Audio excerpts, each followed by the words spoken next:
Aksi dua orang emak-emak saat mencuri perhiasan di toko emas terekam kamera CCTV. Peristiwa itu terjadi di salah satu toko emas di Pasar Payaman, Kecamatan Solokuro, Lamongan, Jawa Timur, Selasa tanggal 10 Oktober tahun 2023.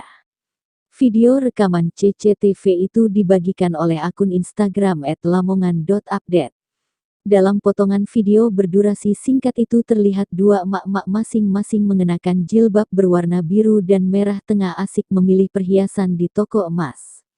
Awalnya terlihat emak-emak mengenakan jilbab biru memegang dua perhiasan berupa kalung emas. Satu kalung kemudian diberikan ke wanita di sebelahnya.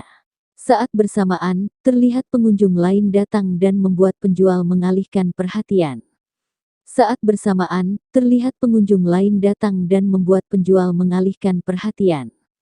Saat tengah melayani pembeli itu, wanita berkerudung merah terlihat memakai kalung yang diberikan sebelumnya.